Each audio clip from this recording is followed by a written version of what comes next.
Hey friends, welcome back to the Big Talk Podcast. I'm your host, Tricia Brouk, founder of the Big Talk Academy, award-winning director, producer, and author, and this is episode 599. Today, I am super excited, very excited to share a very special conversation with you as I welcome back Joe Ricci to the podcast. With a career spanning over 30 years, Joe Ricci is an amazingly talented writer, director, and performer whose work has been seen on Broadway, off-Broadway, nationally, and internationally. And as you probably know, if you're part of my community for long, Joe is also my husband. We met on a show. You'll learn about this in the podcast. And this is the day on June 25th that the podcast is dropping. And it's just 2 days before our 15th wedding anniversary, which is June 27th. And I'm so excited and honored to be talking about everything marriage, everything influential voice with my incredible husband. And I truly believe that our marriage is one of our most successful productions. I cannot wait for you to join in this conversation. Let's do this. Welcome, Joe, to the Big Talk Podcast. You are Hello. back. It's so exciting to have you back as a featured guest. Thank you.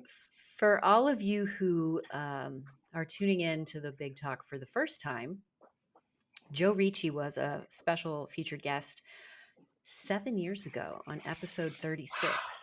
36. 7 years ago. And that was Wow. probably season 2 of the Big Talk podcast.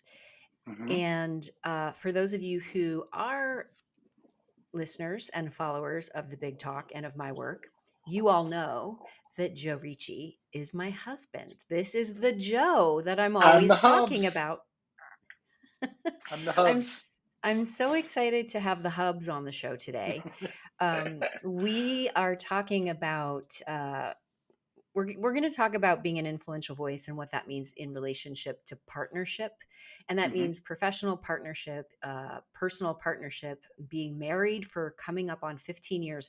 This podcast is dropping today on June 25th, and our 15-year wedding anniversary is June 27th.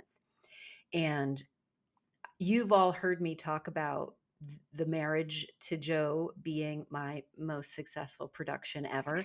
And what I want to just kind of talk about and unpack today with you is what it means to be married for 15 years and how that relates to being an influential voice. And that's my language. But I know that hmm you and I sit around the table every night Yeah. and we talk about our days and we talk about our work and what it means to have a voice and what it means to run a company and what it means to be a director and a producer and all the things that you and I do. So I truly am honored to have this conversation with you today because No.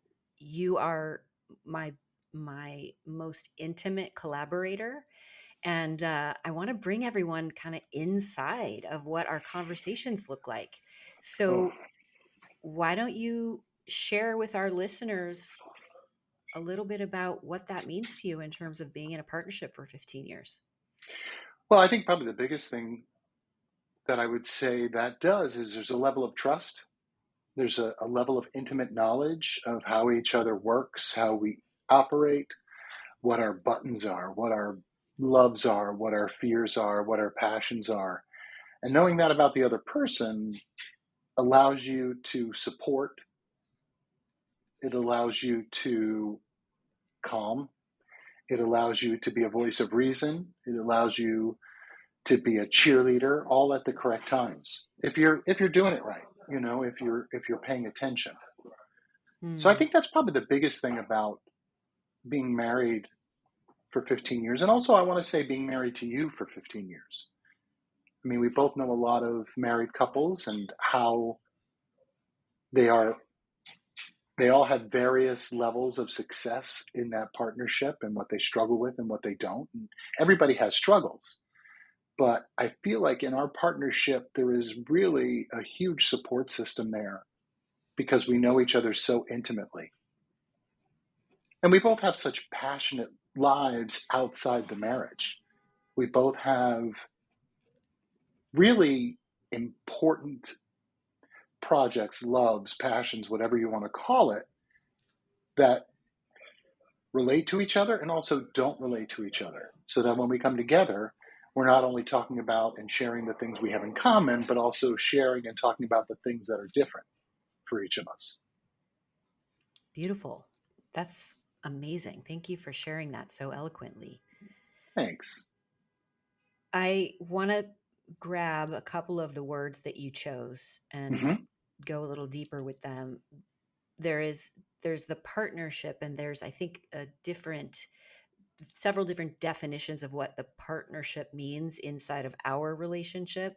Hmm. And I think for us, for me, it means the collaborative partnership of a colleague, the Hmm. collaborative partnership of my romantic partner Hmm. and husband, the collaborative partnership of a friend. And those three partnerships are really balanced in our relationship, which I'm really, I think we've cultivated that very intentionally over our time together. Absolutely. Yeah. And I think when we first got married, when we first became romantic partners, there was this understanding that for me, I needed a lot of alone time. I Hmm. knew that we were in a safe, committed relationship, so I didn't need to be with you all the time to have that trust. And that was new to you. Yeah. I grew up with parents who never did anything apart for my entire childhood growing up. They did everything together. So when I became an adult and started dating and started having relationships, that was my model, and not a very successful model. Um, it Do you want to it elaborate caused. on what that means? As much as you're comfortable with. I'm very comfortable. I don't. I just want to make sure you're comfortable. Trisha is not my first wife. This Lucky is my number three. Lucky lucky number number three, three. and not that the not that there were. Let me back up. I was spending so much time trying to recreate what I saw my parents did, and it was a different time. They were children of the 50s. It was a different experience, and that didn't really work. And so I ended up not only suffering myself, but suffering the relationship. So when we met, and it took a little getting used to that you did need so much alone time, but then I discovered that I got my alone time and it allowed me to grow and allowed me to flourish. I discovered passions I never had. I discovered things like directing and writing that came out of that solitude. I was listening to an interview, and it was some sort of talk about boredom, and that as a creative person, you need boredom. We are so inundated with technology and screens and information in a 24-hour news cycle that we never get that time to just have nothing happen. Because I know you've had these and I've had these and a lot of people have, where in a moment of quiet, some inspiration comes and you make some sort of connection between two ideas, two thoughts, a new idea. That all comes out of the fact that you weren't being force fed media, information, stimulus. And so when we got together and I started experiencing that alone time, I started having those things happen. And it's still, honestly, sometimes it's still uncomfortable when I'm working on a new play, sitting in front of a blank page and just waiting to see what comes, or working on a scene, a tiny little piece of dialogue where I'm trying to get it right. And I may work on that little piece for an hour, hour and a half, just because I know it's there and I just have to make room for it to kind of reveal itself. So yeah, it's been such a blessing. That is something you taught me in our relationship, is the value of that solitude, that boredom, that time to allow things to gestate and come through and be discovered. Hmm. Thank you. That's also directly related to the partnership in terms of how we stay connected. Knowing that we have the trust within our romantic partnership, knowing that we have um, what's in common in our professional partnership. We can talk about business, the Hmm. business, but we also have a clear understanding that we have our alone time that's important. And this is one of the things that I just realized makes us unique, because I talk to my girlfriends about this all the time. Um, we are always connected all throughout the day, whether it's a Hmm. text message or an email. Hmm. And I don't want to take that for granted or make light of that. And it is so much a part of our connection that it seems like, why doesn't everybody do that? What makes Yeah. that special for you? It's a touchstone, I guess, to the relationship that it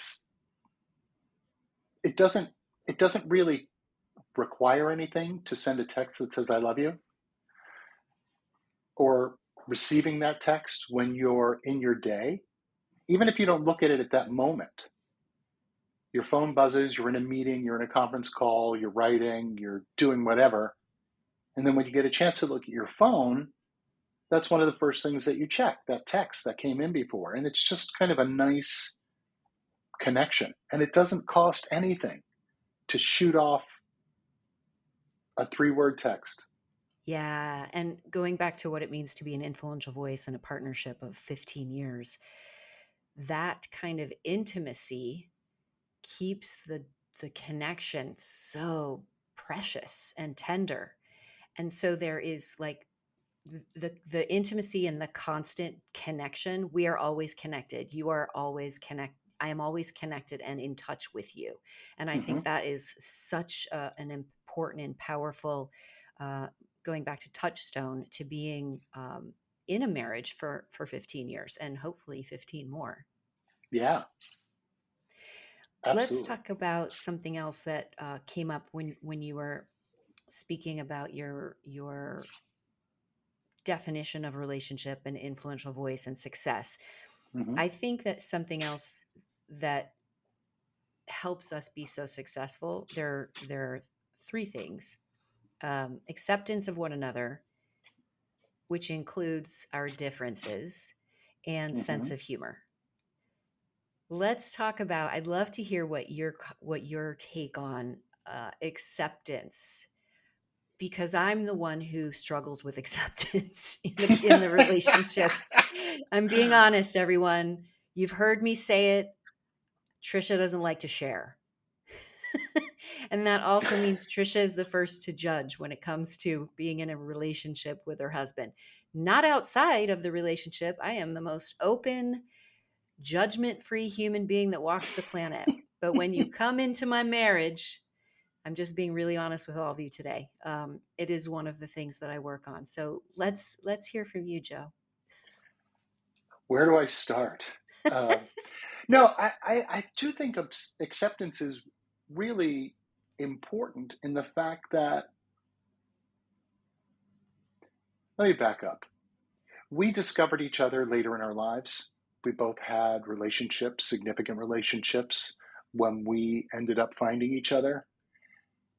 And we're not going to change in any significant way. Our personalities and who we are, it's pretty set.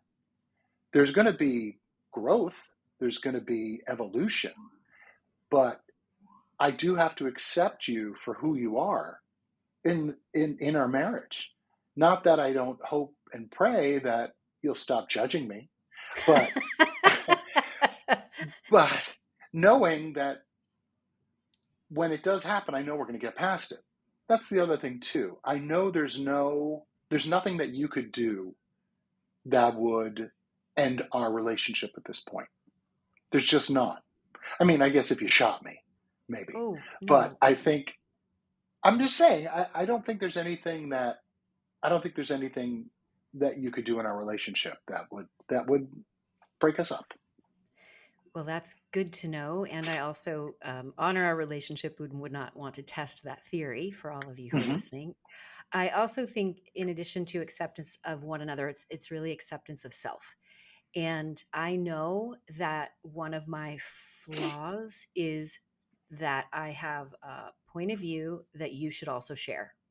And that's just not right. My point of view is unique to me, and your point of view is unique to you, and they can and will coexist beautifully. Going back to uh, impermanence, oneness, and detachment, knowing that you are your own person and why I love you and why we're the perfect fit for each other is really a helpful tool for me when that small-minded thinking of why aren't you doing it my way comes into the world.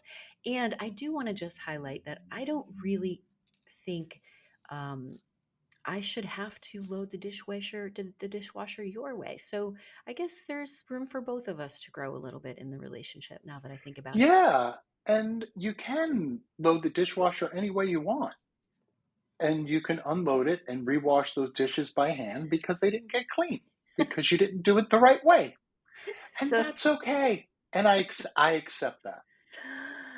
this brings us to humor. We are very different, Joe and I, in many, many ways. I require a lot of quiet time. I work in silence. Joe likes a lot of activity and stimulus and stimulation. And what also connects us with those big differences is our sense of humor. Joe's the funny one in the relationship. I'm certainly known to have some things that are funny. However, Joe is the funny one. And let's talk a little bit about what that means in terms of being in a long term relationship and having to just at some point laugh. Yeah, laughter is just it's the best.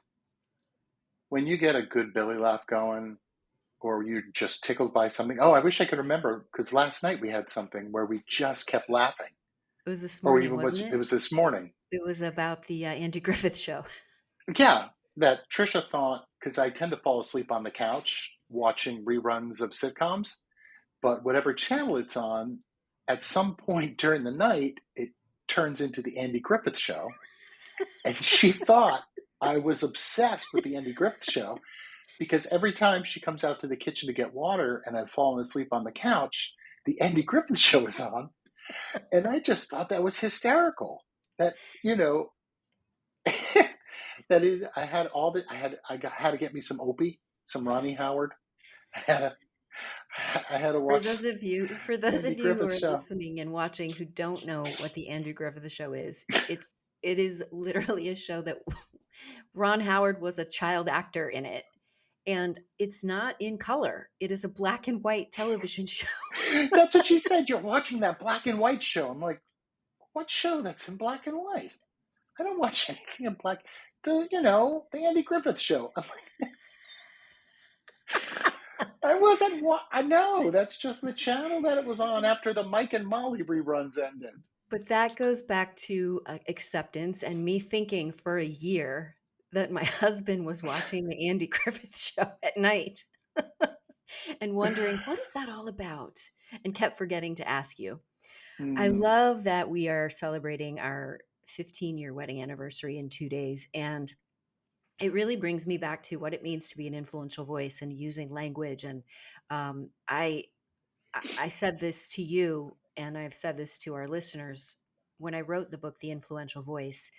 Very excited, did not have any limiting beliefs about it.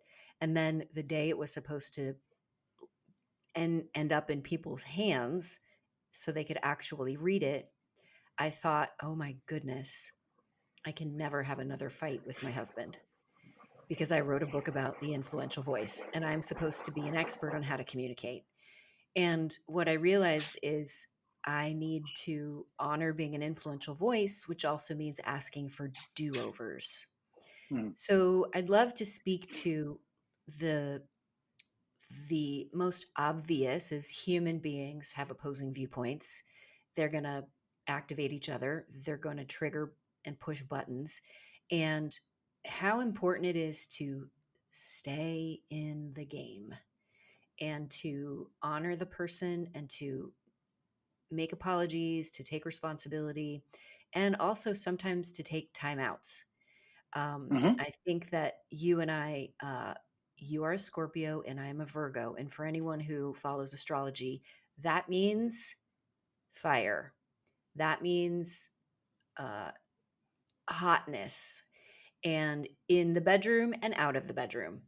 So, what does it mean to you to be in a marriage for 15 years with somebody who has extremely strong points of views and uh, who will push your buttons and I can then speak to it? Yeah, I think I love that you have strong points of view. I like them better when they agree with mine or they're right. Um, but that's something that I love about you, how passionate you are about your points of view.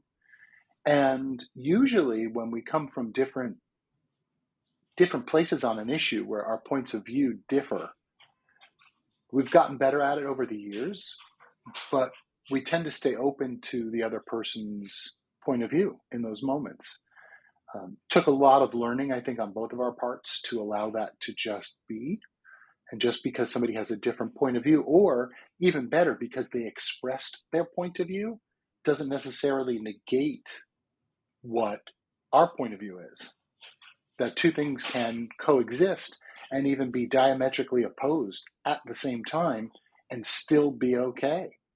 So that was something that took a lot of trial and error, I think, in our marriage to get to that. It wasn't something that we either one of us had an understanding of, and then we sort of just figured it out as time went on.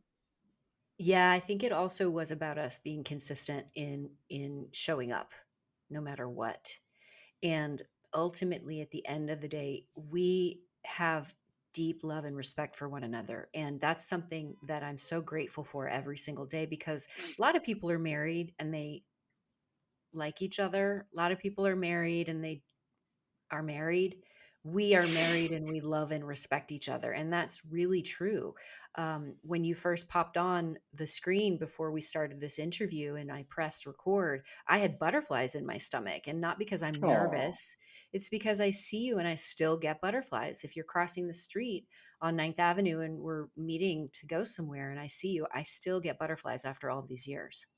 even though I didn't like do hair and makeup and I'm looking kind of rough. Although I did leave the beard for you because I know you like it. You look very handsome. Oh, thanks, babe. You're welcome. Sorry, Tricia. We're in That's a something we professional have to situation. That's something we have conversations about if we're in a room rehearsing. Uh, we don't call each other by nicknames. We use our proper names, and that's just out of She calls respect. she calls me Joe. I call her Ms. Brook. That's our deal. Kidding. When you think about how we've started this journey, which was working with Patricia, our Zen Buddhist priestess who has since transitioned, Mm. and she counseled us for a year before we became legally bound to one another. And it is a contract. Everyone who knows me, you know that I'm really romantic, but you also know that I consider being married a business decision, because it is a legally binding contract. So she counseled us for a year before we became legally bound to one another. And we also have been in couples counseling with an incredible man who I adore and love. And then we moved from that, which is, all of you who are listening, you're in personal development, self help. Why wouldn't you do that for your marriage? So we now have what we call family meeting. And I believe we started doing this, gosh, 10 years ago now, At least. at least. And every Saturday at 4 o'clock, we meet at our kitchen table and we have family meeting. What's that been Hmm. like for you over the years? Well, when it started, it was not something I was necessarily on board with. It was something that you had suggested, and I was kind of resistant at the beginning, just because I had been in therapy throughout my life dealing with whatever issues, and I enjoyed that process. I enjoyed the therapeutic process. And while our therapy was successful because we're still together, it wasn't something that was for us as a couple. And when you came up with the suggestion of family meeting, which can I talk about the process? Yes, but I want to ask you, when you say it wasn't for us as a couple, do you mean it was more for you than for us? The therapy? Yeah. Yeah, I tend to resonate more in a therapy scenario. I was in a men's group therapy session, a men's group for 6 years that I just loved because guys don't sit around and talk about deep stuff usually. And this was once a week. I knew that I was going to be with these six guys and we could support each other through whatever it was we were dealing with. And that was something I really resonated with. But I know for you, that wasn't really as comfortable for you as it was for me. And so you came up with the concept of family meeting, which we sit across from each other. We ask about how our weeks were. We ask if there's anything we want to talk about. And then at the end, we stand up, we face each other, and we kiss and we hug. And then we have our cocktails for the night.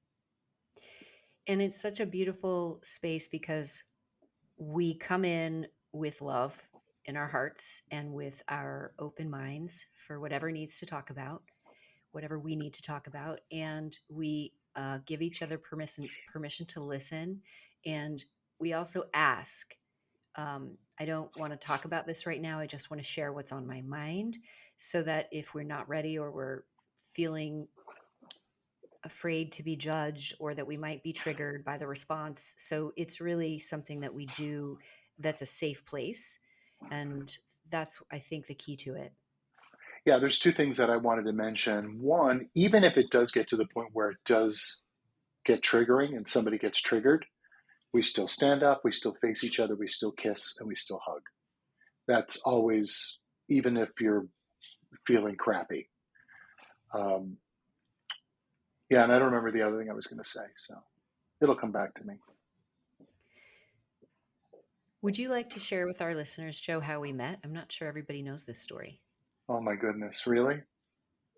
I love telling the story. So we were we met doing a show together called Drift, About and men's group therapy, going back to it that. yeah, and it was part of the New York Musical Theater Festival, which doesn't happen anymore, but they would do a festival of tons of shows like the Fringe all over the city. And I got cast in one of the roles, and I show up for the first day of rehearsal, and this is a very fast process. The composer of the show puts his script up on the piano and says, "We're going to learn all the music by ear and we'll make up the harmonies as we go along," which is my worst nightmare. Give me music, tell me what I'm going to sing, and I will sing it. I started getting flop sweats. I started looking around going, how do I get out of this? How do I not do this project? Because it's going to crash and burn. And in that moment, I know Tricia disagrees, but I heard like Whitesnake start playing. And then the door to the rehearsal studio was backlit. It flew open and dry ice came pouring in. And Tricia came in wearing camo shorts, cowboy boots, and a hat. Now, she swears she doesn't actually have the outfit that I imagine seeing her in. But when she walked in, I took one look at her and I thought, I should probably learn to make up harmonies and learn by ear more. I should probably relax. And literally, her walking in the room changed the fact of me doing this musical. I was going to pull out if she didn't walk in. And then that night I immediately engaged in something we like to call in the business contact sheet abuse, because we get a contact sheet with everybody's phone numbers and emails. And I was trying to think who she reminded me of.